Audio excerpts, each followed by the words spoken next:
Welcome कार्सियो gang. Welcome my friend, welcome. Previous कुछ सालों में स्पेशली ईयर 2000 के बाद इंडियन कार इंडस्ट्री काफी इवॉल्व हो चुकी है। हर एक तरह की कार्स इंडियन सड़कों पर आई, चाहे वो हैचबैक हो, सीडान्स हो, एसयूवीज हो। इनफैक्ट कुछ ब्रांड्स ने तो स्टेट वैगन्स पर भी दांव खेला। हालांकि ये पर्टिकुलर वैगन्स का सेगमेंट इंडिया में इतना सक्सेसफुल नहीं हो पाया। कहने का मतलब ये है कि अलग अलग कार ब्रांड्स ने इंडिया में अलग अलग एक्सपेरिमेंट्स किए, कुछ फ्लॉप हुए, कुछ सुपर हिट हो गए। इनफैक्ट बहुत से तो ब्रांड्स को ही बोरिया बिस्तर बांधना पड़ गया। अब मिलता ही नहीं है, पता नहीं कहाँ है। लेकिन इस पूरे टाइम के बीच फेमस कार्स तो सबको याद है, लेकिन कुछ ऐसी कार्स भी इंडियन मार्केट में आई जिनका मोस्टली लोगों को पता ही नहीं चला कि ये लॉन्च भी हुई थी या फिर नहीं। आपका आवाज किधर देखेले लगता है मेरे को। यानी लाइमलाइट में ना तो छोड़ो, आज तक भी मोस्ट लोगों को उनका नाम नहीं पता। मैंने भी तेरा थोबड़ा किधर सुनेला लगता है। इसीलिए आज की इस वीडियो में हम कुछ फॉरगॉटन कार्स के बारे में जानते हैं जो कि इंडिया में आई, चली गई, लेकिन मेजोरिटी लोगों को भनक तक नहीं लगी। चलिए देखते हैं।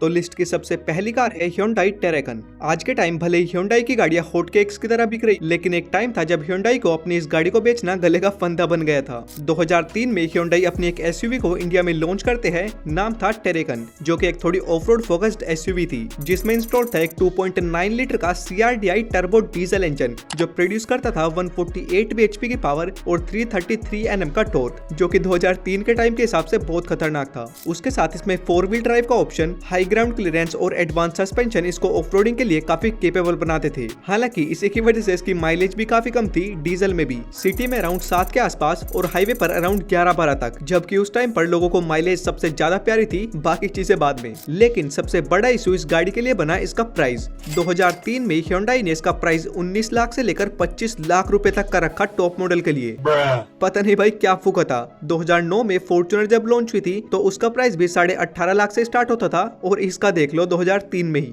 लॉन्चिंग के टाइम कंपनी ने एक टारगेट रखा कि हमको इस एसयूवी की एक साल के अंदर 700 से 1000 यूनिट्स बेचनी है इंडिया में, लेकिन रिजल्ट निकला बिल्कुल उल्टा। इस गाड़ी की पूरे इंडिया में मुश्किल से 200 यूनिट्स बिकी, जबकि उस टाइम तो फॉर्च्यूनर भी इंडिया में नहीं थी। सो कम सेल्स के चलते कंपनी को लॉस होने लगा, और जस्ट 3 साल बाद ही यानी 2006 में ही Hyundai ने इस गाड़ी को इंडिया में डिसकंटिन्यू कर दिया बिकॉज ऑफ पुअर सेल्स। और इसी कम सेल्स यूनिट्स और नाम के चलते मोस्टली लोगों को इस गाड़ी के बारे में नहीं पता। सेकंड कार है मारुति बलिनो।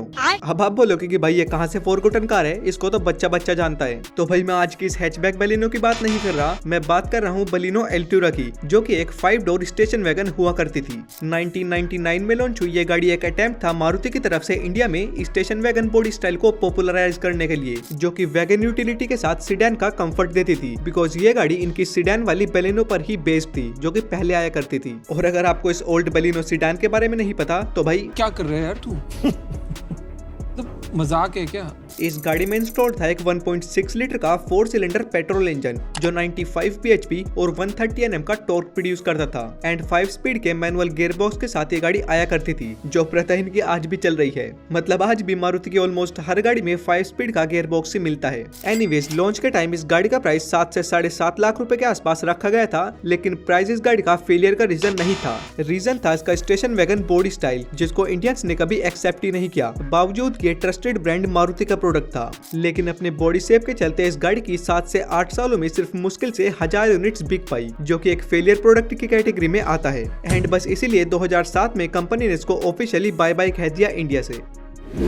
नेक्स्ट कार की बात करें तो वो है महिंद्रा की वेरिटो वाइब। आज तो महिंद्रा ने पूरा गेम ही चेंज कर रखा है। लिटरली एसयूवी किंग अगर इंडियन मार्केट में फिलहाल कोई है तो वो शायद महिंद्रा ही होगी, जो कि एक्चुअल प्रॉपर एसयूवीज बेच रहा है और लोग मजे से खरीद भी रहे हैं, चाहे वो आइस कार्स हो या फिर ईवीज। लेकिन एक टाइम था जब इस ब्रांड ने एक हैचबैक बनाने का सोचा, लेकिन बनाने से ज्यादा इनको बेचने के लिए पापड़ बेलने पड़े, और वो फिर भी नहीं बिकी।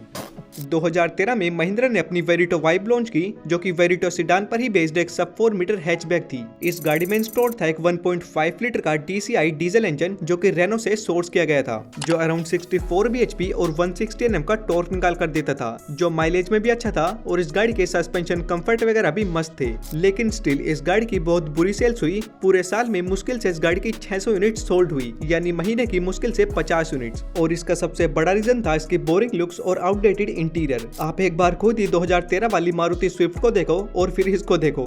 यही रीजन था इसकी फेलियर का, लोग स्विफ्ट वगैरह पर ज्यादा शिफ्ट हो रहे थे बजाय इसके। रीजन 3 साल बाद यानी 2016 में महिंद्रा ने इसका प्रोडक्शन रोक दिया क्योंकि डिमांड ही नहीं थी। हालांकि ऑफिशियल डिसकंटिन्यूएशन इसका 2019 में हुआ एंड महिंद्रा ने बोला भाई छोड़ो ये हैचबैक वगैरह, ये सब मारुति कर लेगी, हम बनाएंगे माहौल भयंकर एसयूवी, जो कि डेफिनेटली उन्होंने करके भी दिखाया।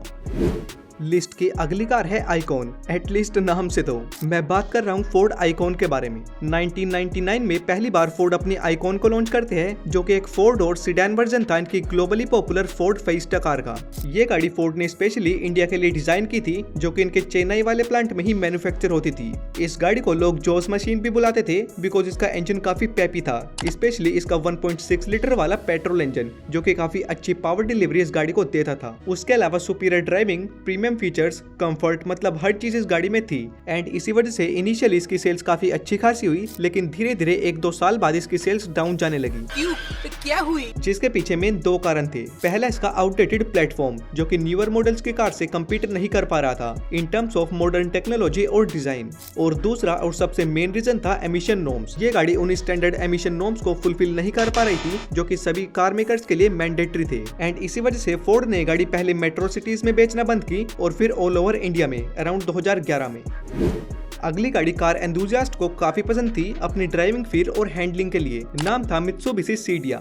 2006 में लॉन्च हुई सीडिया थी एक सी सेगमेंट सीडान, जो कि मित्सुबिशी लैंसर की ही एक सक्सेसर थी, यानी लैंसर वाला डीएनए ही इसमें मिलता था। ये गाड़ी इंडिया में कम्पीट करती थी फेमस कॉम्पिटिटर्स जैसे होंडा सिविक और टोयोटा कोरोला एल्टिस जैसी कार से, हालांकि सेल्स फिगर्स के मामले में तो नहीं। सीडिया में आता था एक 2 लीटर का 4 सिलेंडर एनए पेट्रोल इंजन जो 115 bhp और 175 Nm का टॉर्क प्रोड्यूस करता था और 195 किलोमीटर पर आवर तक ये टॉप स्पीड तक जा सकती थी। कार एंथुसियास्ट लोगों को ये इसलिए भी पसंद थी क्योंकि ये गाड़ी ट्यूनिंग वगैरह के मामले में काफी बढ़िया थी, यानी काफी लोगों ने तो उसको मॉडिफिकेशन और ट्यूनिंग करके 400 हॉर्स पावर तक का आउटपुट निकाला था सेम इंजन से।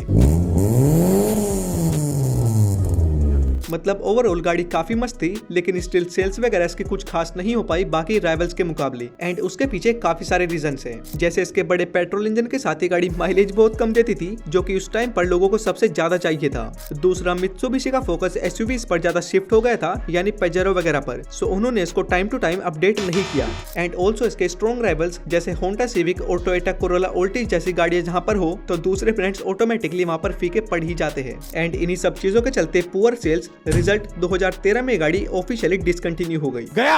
पर दोस्तों इनके अलावा और भी काफी सारी फॉरगॉटन कार्स है, लेकिन वीडियो ज्यादा लंबी नहीं करते, इसीलिए अगर आपको और भी ऐसी भूली बिसरी गाड़ी के बारे में जानना है तो कमेंट्स में लिख दो पार्ट 2 और हम और भी ऐसी काफी सारी कार्स के बारे में बात करेंगे। ओके। फिलहाल इस वीडियो के लिए इतना ही। अगर आपको वीडियो पसंद आई है तो लाइक से सब्सक्राइब करना। बाय।